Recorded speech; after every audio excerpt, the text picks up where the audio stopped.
3절로 18절에 있는 말씀입니다. 신약성경 284페이지에 있습니다. 고린도전서 16장 13절로 18절에 있는 말씀, 함께 말씀을 받들어 읽겠습니다. 깨어 믿음에 굳게 서서 남자답게 강건하라. 너희 모든 일을 사랑으로 행하라. 형제들아, 소데바네의 집엔 곧 아가야의 첫 열매요 또 성도 섬기기로 작정한 줄을 너희가 아는지라. 내가 너희를 권하노니 이 같은 사람들과 또 함께 일하며 수고하는 모든 사람에게 순종하라. 내가 스데바나와 브노나도와 아가이고가 온 것을 기뻐하노니 그들이 너희의 부족한 것을 채웠음이라. 그들이 나와 너희 마음을 시원하게 하였으니 그러므로 너희는 이런 사람들을 알아주라. 아멘. 신약 성경에 교회 이름들이 한 20개 정도 나옵니다. 그 중에서 현대 교회와 가장 유사하고 우리의 관심을 끄는 교회가 고린도 교회입니다. 고린도는 바울이 복음을 전할 때 굉장히 두려운 마음으로 복음을 전했다, 그렇게 말합니다. 로마가 지배하던 지중해 연안 중에서 네 번째로 큰 도시가 고린도입니다. 그리스의 수도 아테네, 우리 성경에서는 아덴으로 나오지요. 그 아덴보다 고린도가 더 큰 도시입니다. 그 당시에 인구가 한 60만 명 정도 되고 무역항이고 행정 중심지였습니다. 그 고린도에 많은 사람들이 출입을 했습니다. 여러분 보는 지도에서 아시아라고 기록되는 곳은 지금의 투르키의 터키입니다. 그래서 드로아에서 바울이 북쪽으로 복음을 전해야 될까 기도하고 있을 때 건너와서 도우라는 말씀을 듣고 그리스로 넘어갑니다. 그게 빌립보가 나오는데 유럽의 첫 번째 성입니다. 그리고 이 그리스는 우리나라보다 한 1.6배 정도 나라가 큽니다. 북쪽의 넓은 지역을 마게도냐라고 말하고 남쪽 지방을 아가야라고 말을 합니다.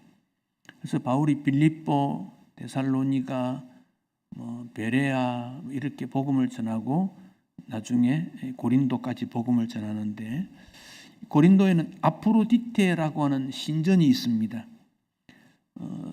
비너스라고 말하는 것과 유사한 그런 종류의 여자 신전입니다. 고린도 뜻은 뿔이라는 뜻입니다. 뿔이라는 말은 높이 솟았다, 어뜸되다 그런 뜻인데, 그러나 고린디아 조아나 마인, 고린도와 같다, 고린도처럼 행동한다, 사람들이 그렇게 말할 때는 매춘 행위를 하는 것과 같다, 그렇게 사용이 됩니다. 왜냐하면 아프로디테 신전에서 일어나는 일들이 아프로디테가 다산입니다. 자녀를 많이 낳는다, 풍요롭다, 그런 데 쓰이는 신이기 때문에 그런 일이 고린도에 있었기 때문에 고린도 교회가 많은 문제를 가지고 있었습니다. 이 그림은 고린도에 있는 운하입니다. 세계 운하가 3개가 있는데 그중 하나가 고린도 운하입니다. 로마의 네로 때 이걸 팔려다가 중단했고 그 위에 18세기에 들어와서 이 운하를 만들었습니다. 운하를 만든 이유는 그 고린도에 항구 배가 들어오면 로마에서 서쪽에서부터 고린도로 와서 쉬었다가 남쪽으로 동쪽으로 배가 가는데 운하가 없으면 한 700km를 돌아가야 됩니다. 그래서 운하가 있으면 쉽게 지나가니까 운하를 세웠습니다. 그렇게 보면 이미 예수님 당시에도 고린도가 무역이 활발했고 이방 사람들이 많았고 아주 중요한 도시였다 하는 점을 볼 수 있고, 반면에 이 고린도 교회가 오늘날의 우리 한국처럼 많은 문제가 있는 곳이 고린도입니다. 성령의 은사가 특별히 있었습니다. 열정적입니다. 그렇지만은 여러 분파 문제라든지 질서, 법정의 소송권, 다양한 문제들이 고린도에 있었기 때문에 바울이 고린도에 3번 편지를 보냈습니다. 그 중에 첫 번째 보낸 편지와 두 번째 보낸 편지가 우리 성경에 올라와져 있습니다. 초대교회 시대에는 그런 서신들이 이렇게 굉장히 많았는데 그 중에 성경으로 선택된 것은 그 기준이 있습니다. 그 기준 따라서 우리가 신약을 39권, 27권, 구약 39, 신약 27권 이렇게 설정하게 된 것입니다. 그 중에서 고린도전서 기록을 하면서 바울은 13절에서 우리에게 말합니다. 깨어 믿음에 굳게 서서 남자답게 강건하라. 이 내용을 원래 성경 내용을 보면 4개의 단어가 독립적으로 사용이 됩니다.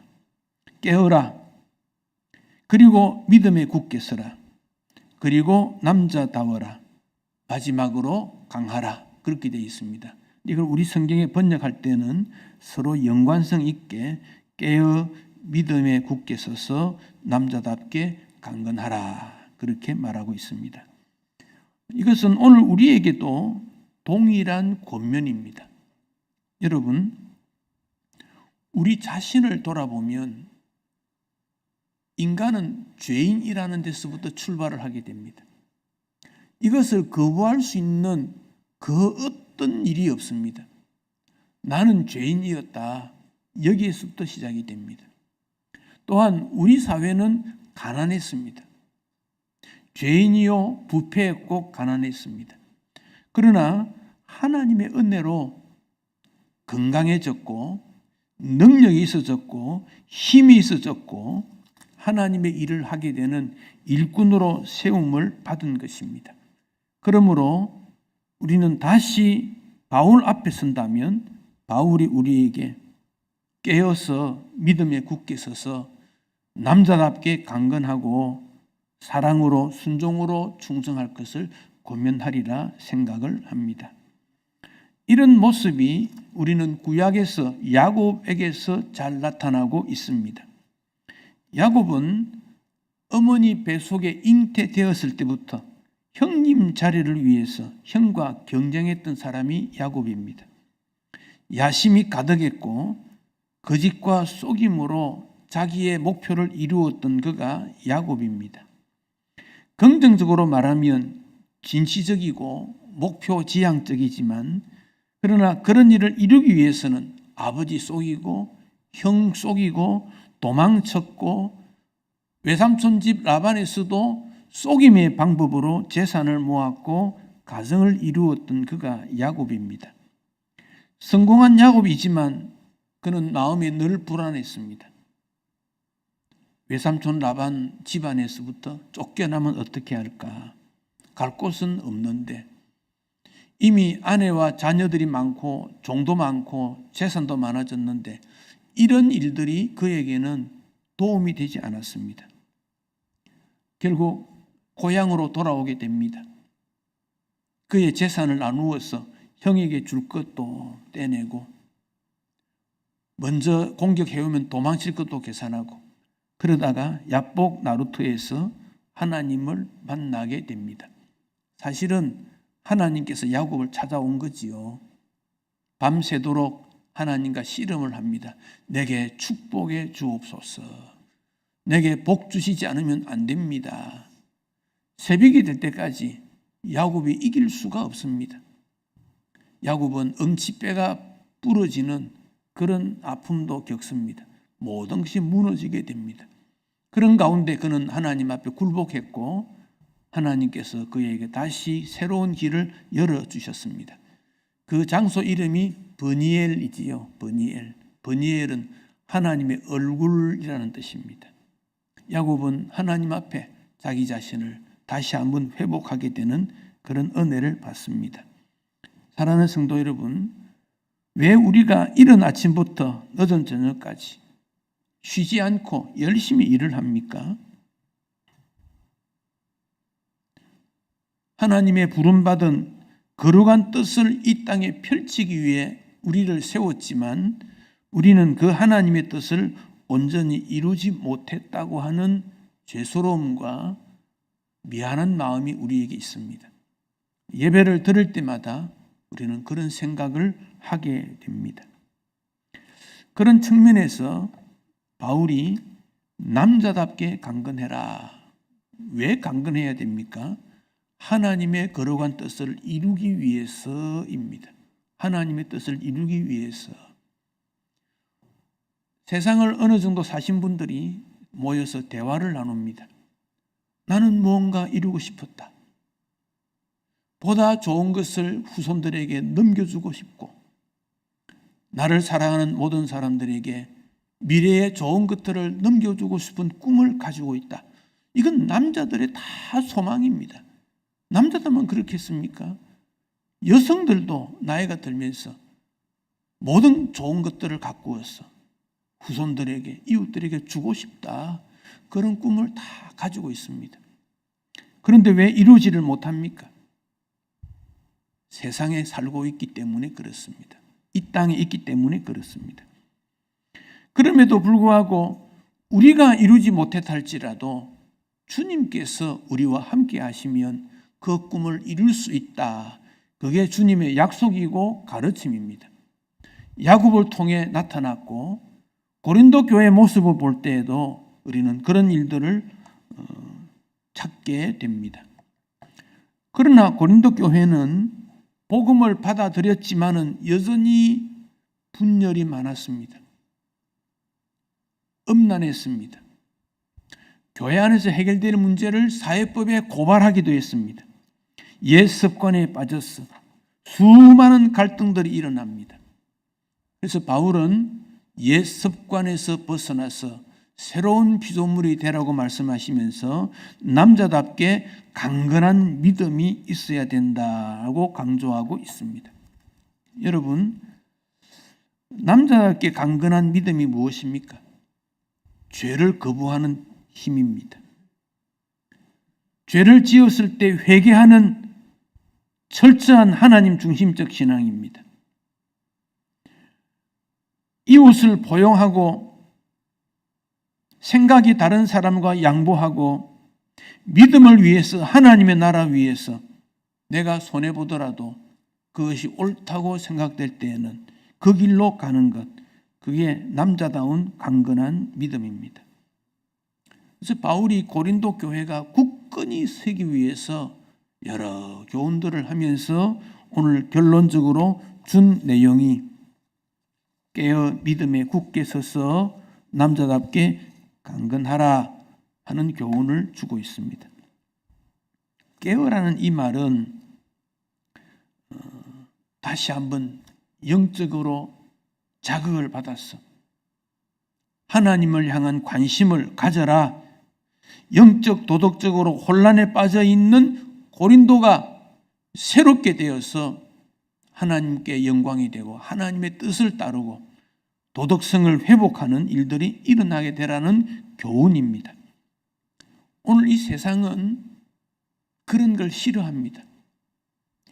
내가 좋아하는 거 하면 되지. 내가 원하는 거 하면 되지. 하나님의 뜻이 어디 있고 사람들이 추구하는 진리가 어디 있느냐. 내가 좋아하는 방법대로 하면 되지. 그래서 내 힘을 위해서 내 사람을 만들고 진리도 왜곡시킬 수 있고 사람이 못할 일이 뭐 있냐. 세속주의고 거기에 권력과 돈이 들어가서 물질 중심으로 들어가는 것이 바로 오늘의 세상입니다. 영적으로 어둡다는 겁니다. 베드로는 그것을 마귀가 땅을 지배하고 있기 때문이다. 그렇게 말씀을 합니다. 그래서 말세에 당한 우리에게 근신함과 깨어있음을 강조하고 믿음에 굳게 서서 마귀를 대적하고 이 땅에 믿음으로 살다가 고난을 당하지만은 그 고난은 짧은 것이고 그 믿음의 고난을 통해서 온전해지고 굳건해져서 하나님 앞에 온전히 서야 된다고 권면하고 있는 베드로의 권면과 그 맥락이 같습니다. 남자는 아버지, 남편 혹은 아들 이렇게 연결이 되겠지요. 그 남자는 책임성이라는 겁니다. 책임성. 에덴 동산에서 아담을 창조했을 때 아담 너가 하나님이 창조하신 이 세계를 잘 관리해라, 보존해라, 가꾸어라, 더 멋있게 해라. 이 책임입니다. 요즘 남자들의 연약으로 말미암아 책임지지 않는 사회가 됩니다. 눈치 보는 남자가 많아졌습니다.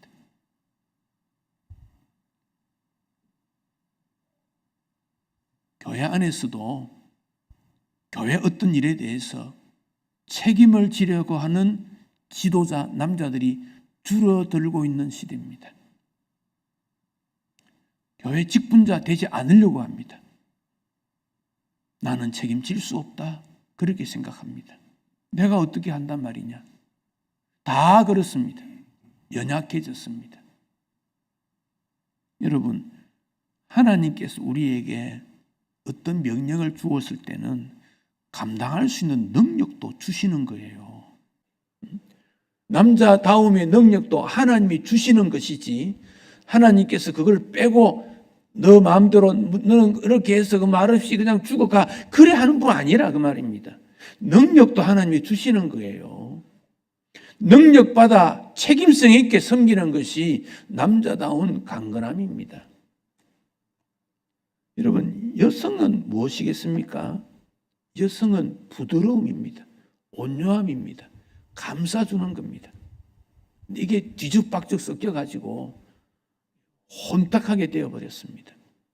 남성의 강함과 여성의 온유함이 합쳐져서 아름다운 세계를 만듭니다.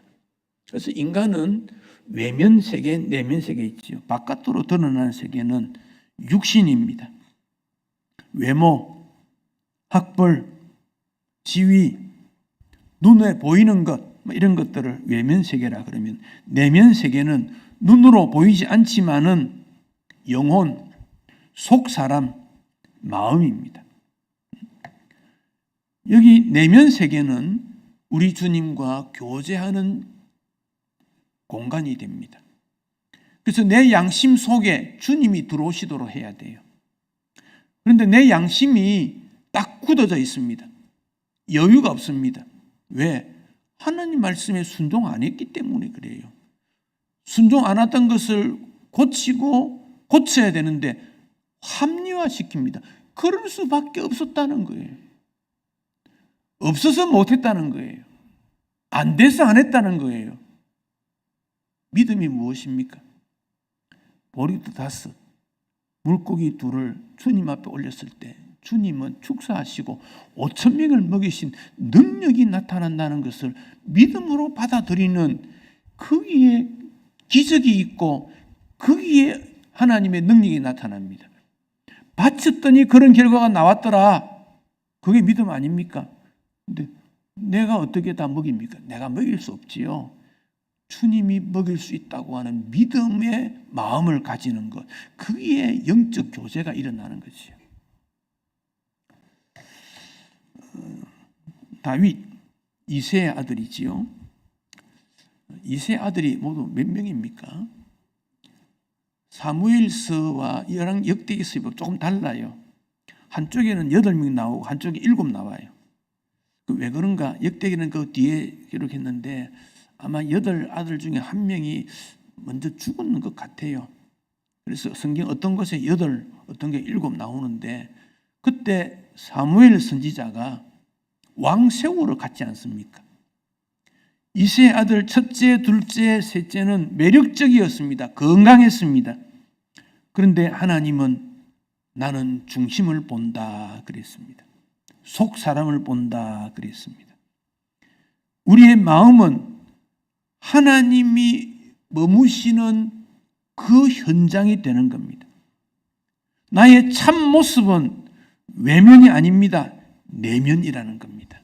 그래서 남자답게 강건해라, 그 말은 믿음에 흔들리지 않는 믿음을 강조하고 있습니다. 건물이 아무리 튼튼해 보여도 건물 안에 골조, 그게 약하면 건물은 무너집니다. 내면이 튼튼해야 외곽도 튼튼하지 않습니까? 근데 우리 현대인들이 얼마나 많은 스트레스를 받는지 모릅니다. 용어 자체가 어렵습니다. 그저 내가 사는 곳에 조용하게 살면 그 지역 사람들과 함께 하면 되는데, 이게 점점 확대되어서 지역이 확대되어 국제화, 세계화. 국제화, 세계화 말만 들어도 이게 골치 아픈 말입니다. 지금 공부를 해서 기계화, 세계화, 정보화, 이게 앞으로 어떻게 발전할지 모릅니다. 얼마나 많은 스트레스를 받는지 모릅니다. 신앙생활을 하는 가운데도 스트레스 받는 경우도 있어요. 왜? 신앙생활도 자꾸만 비교하니까. 저분은 이만큼, 나는 못하는데 자꾸 비교하니까 그렇지요. 잠을 깊이 자지 못하고 불안에 시들리고, 겉으로는 태연한 것 같지만 마음이 연약해진 인생입니다. 오늘 바울은 우리에게 강건해라 그럽니다. 강건해라. 쫓겨다는 현대인들에게 강건해라 그럽니다. 이스라엘 첫째 왕이 사울이지요. 사울이 건장한 사람입니다. 다른 사람도 머리 하나가 더 있으니까 얼마나 건강합니까? 그는 자신감도 있었습니다. 여러 번 전쟁에 승리도 했습니다. 그런데 사무엘상 28장에 블레셋과의 전쟁이 일어났는데, 그때 사울은 길보아 산입니다. 거기에 진을 쳤습니다. 높은 산에 진치면 전쟁에 유리하니까. 그런데 사울이 블레셋 군대를 보고 두려웠다 그랬습니다. 마음이 떨렸다 그랬습니다. 여러분, 왜 사울 왕이 이전에는 전쟁할 때 자신감이 있었어요? 블레셋과 싸워 이겼던 분이 여러 번 있습니다. 그런데 왜 이번에 농사 짓는 것을 거두러 오는 블레셋을 보고 두려웠습니까? 하나님으로부터 그는 떠났기 때문입니다. 강건함은 어디서 옵니까? 하나님 앞에서 나옵니다. 믿음의 자신감은 하나님 앞에서 나오는 겁니다. 그때 사울 왕이 떨렸습니다. 기도를 했는데도 응답이 없는 것 같아요. 너무도 불안했습니다. 사울이 무당을 찾아갑니다. 점을 치려고 했습니다. 결국 그 다음 날 사울은 길보아에서 죽고 맙니다. 그 길보아 전투에서 사울 왕과 아들 3명, 모두 4명이 죽습니다.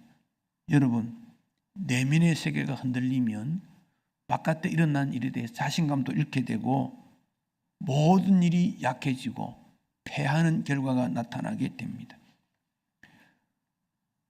반면에 다윗은 사울 왕처럼 건강하지 않습니다. 군사가 많은 것도 아닙니다. 사울 왕에게 쫓겨다닐 때 소수, 그것도 소외받는 사람들이 다윗과 함께 있었지요. 그는 뭐라고 고백합니까? 나의 힘이 되신 여호와여, 내가 주를 사랑하나이다.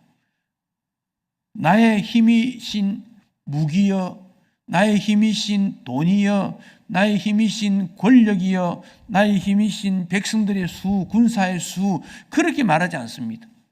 나의 힘은 여호와다. 그 여호와를 사랑함으로 그분이 다윗에게 보호자가 되었고 반석이 되었고 요새였고 숨겨주었고 능력이 되었다. 다윗의 고백 아닙니까? 그러므로 주님을 의지하고 적군을 향하여 달렸고 하나님을 의지해서 앞에 있는 모든 장애물, 담을 뛰어넘고 목표를 이루어왔던 그가 다윗의 신앙 고백입니다. 여러분, 어느 신앙 고백을 선택하겠습니까? 불안과 긴장감과 염려 속에서 점치러 가고 무당 앞에 가고 누구와 상담해보고 세상에 어떤 힘을 의지하는 사울 왕의 길을 걸으시겠습니까? 그렇지 않으면 가진 것 적지만은 오직 믿음, 오직 힘은 여호와 하나님이시다. 그분을 의지하고 당당하게 자신에게 주어진 일을 걸어가는 다윗의 길을 걷겠습니까? 바울은 깨어 믿음에 굳게 서서 남자답게 강건해라. 오늘 우리에게 이 말씀을 주고 있습니다. 이 말씀은 여러분 받아들이세요. 믿으세요. 그렇게 살겠다 결심하세요. 그래야 이 말씀이 여러분의 말씀이 되는 거예요. 그거 좋은 말이다. 거기에 끝나는 것은 말씀 받아라는 태도가 아닙니다. 깨어라 그 말은 기도하라 그 말 아닙니까? 우리 예수님께서도 제자들에게 뭐라고 했습니까?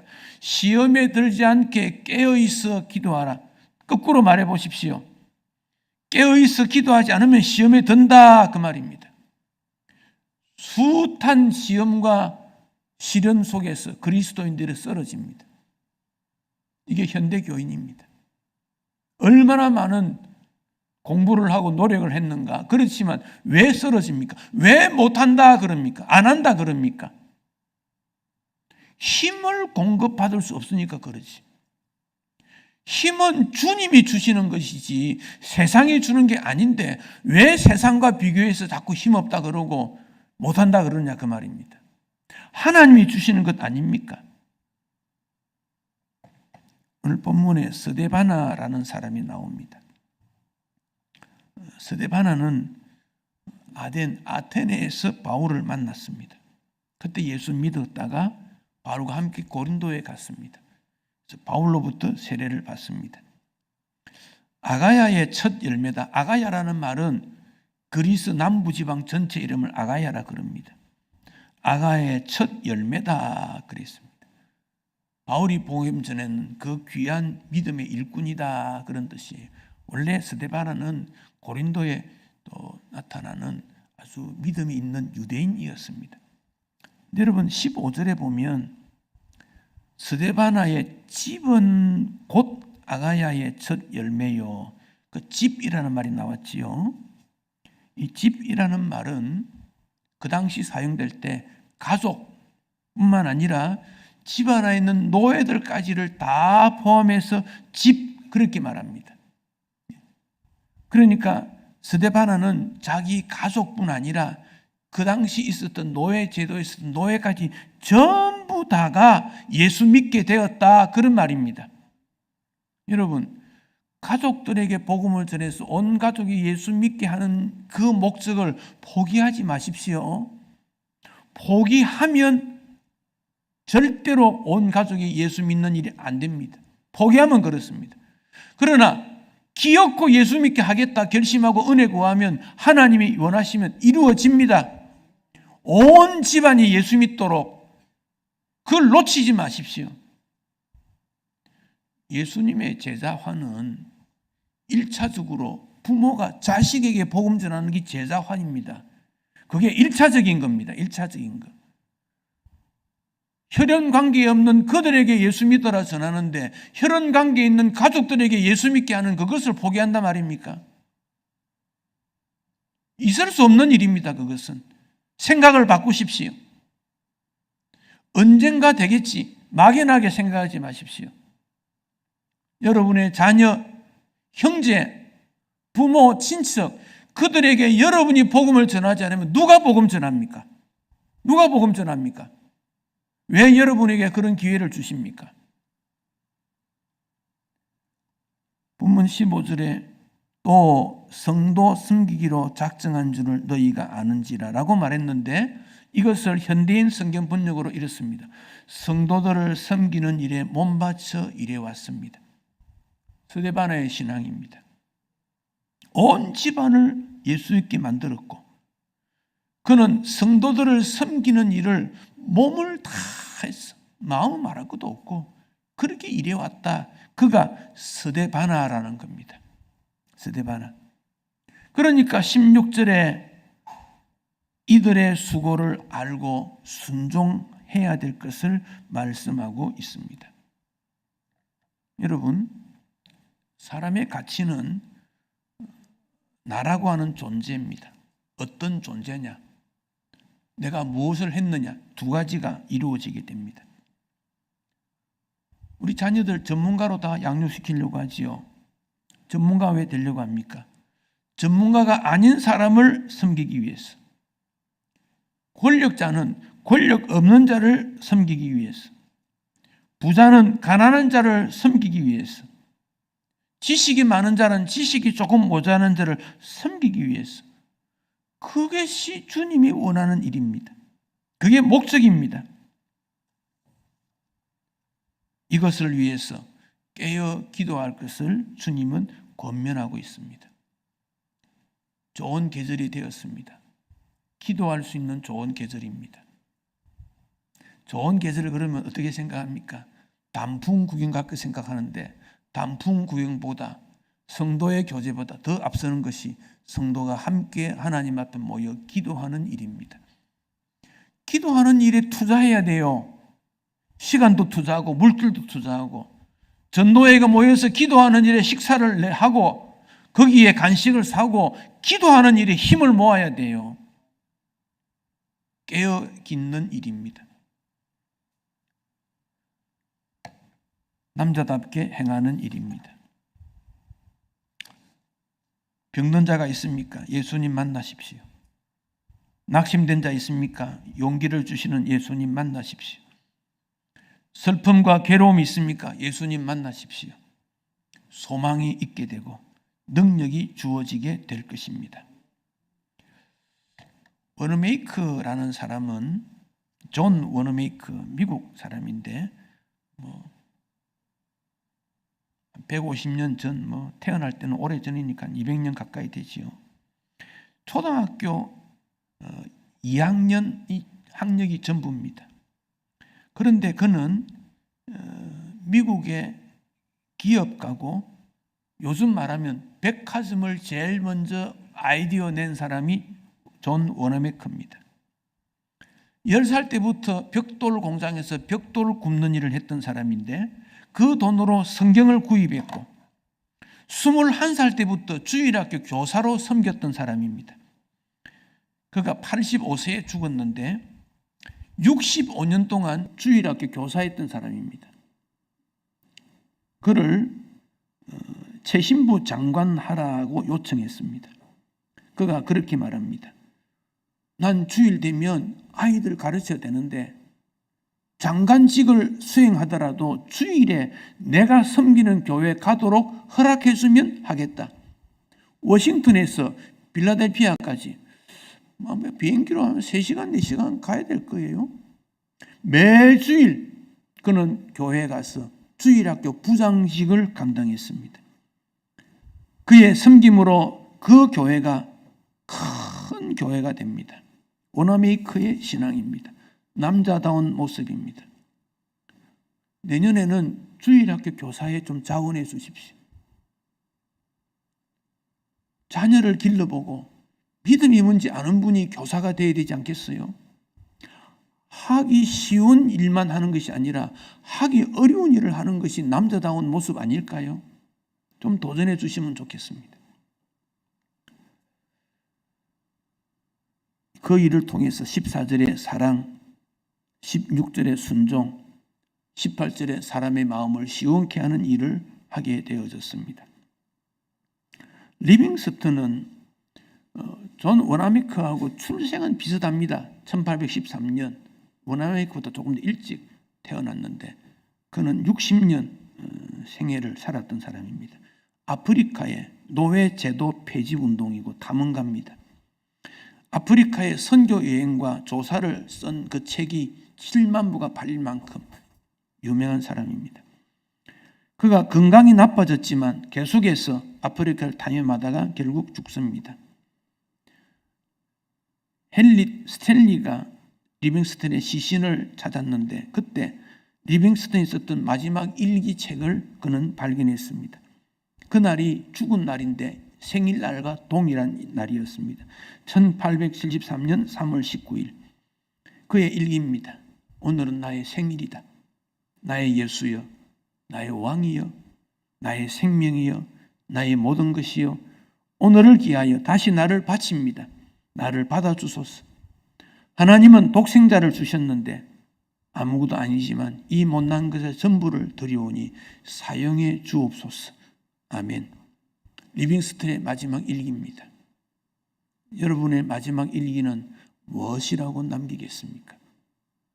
지금 그런 일기장을 남길 수 있으면 좋겠습니다. 리빙스턴의 시신을 다 정리해서 영국으로 가서 묻었지요. 그 묘비에 있는 글입니다. 이 사람에게는 다른 말이 필요 없다. 그는 하나님의 사랑에 응답하여 살고 하나님의 사랑에 응답하다가 죽었다. 제3자가 다른 사람들이 리빙스턴을 평가하는 말입니다. 사랑하는 성도 여러분, 우리 인생은 한 번 삽니다. 2번 사는 인생 아닙니다. 한 번 삽니다. 귀합니다. 1시간, 하루가 얼마나 귀한지 모릅니다.